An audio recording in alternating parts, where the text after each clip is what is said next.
Hey you guys, it's Missy. I am here today. I wanted to look into something about red light photobiomodulation for your face. People have these masks that they're using now, and I am curious about it. So I read a little bit up on it, and I want to share with you guys what I read. So again, I'm Missy. If you're new to the channel, welcome. And if you're coming back, welcome back. And today, let's get a little bit more into what is the science behind photobiomodulation in the red light laser therapy that people are offering at aesthetic offices. So yesterday I went for a facial at Hand and Stone Massage. I posted a little short about it yesterday, and at the end of the facial, she brought out this red light, and she put on little goggles on my eyes and did this, you know, every 20 seconds she would move to a different section of my face and do this red light procedure. And I did not know much about it. So afterwards I thought, oh my goodness, what did I just do to my face? And today I got to thinking about it, and I thought, I need to learn more about what happened. And so, and I see online that people are buying these masks that you can wear with the red light, and that they cost hundreds and hundreds of dollars. I've seen up to $700. And I'm always skeptical of things like that are available to the public, but maybe they originated in a doctor's office.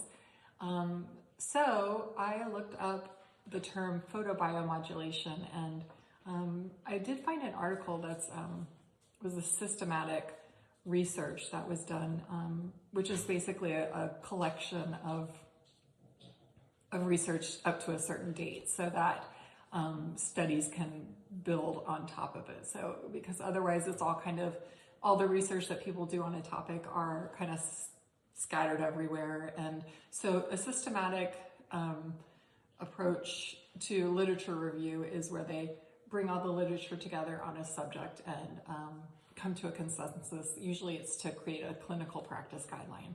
And so the Journal of American Academy of Dermatology did a evidence-based consensus on the clinical application of photobiomodulation. And this was done in August of last year. So they searched all the literature for guidelines on how this can be used. So first of all, photobiomodulation is an actual thing. It is where the mitochondria in a cell are altered, and something else in a cell. So you remember biology where we learn all the cell parts, and so the mitochondria is the part that's affected with photobiomodulation.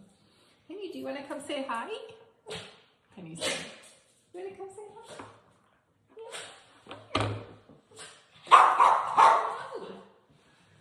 She acts like she wants to be held, and then she doesn't. So I'm going to try to continue this with her. So the results, or the conclusion of this, collection of research up until, they did it up until June of 2022 articles. And they used a panel of experts that was of 21 experts in the dermatology field. The consensus is that it is a safe treatment modality for adult patients, and red light photobiomodulation does not induce DNA damage. So that was my main concern, is that I might be causing myself cancer, because cancer is pretty much where a cell has mutated, and then it just starts replicating on itself, and that is cancer. So I'm not an oncologist, but I was worried that I might have caused like cellular damage to my skin cells to the point where I might have given myself the beginnings of cancer. And so I should have said no thank you yesterday when I had it done, but I got it, and it was just a few minutes of the red light therapy, but I was still worried, so I wanted to look it up today. And I wanted to share with you guys what I learned.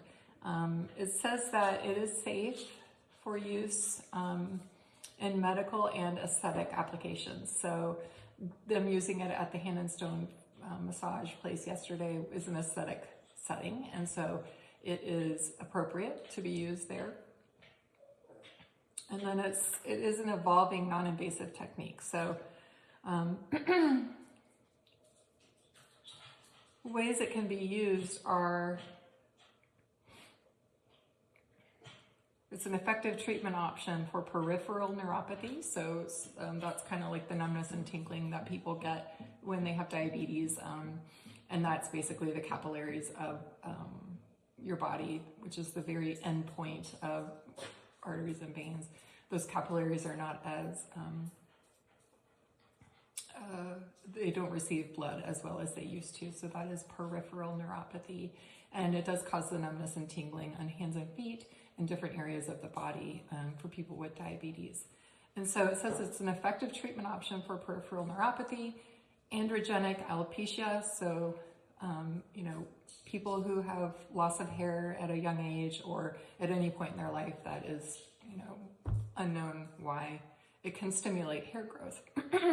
It's also effective for wound ulcers and decubitus ulcers and pain attributed to diabetic foot ulcers. It also is effective for acute radiation dermatitis.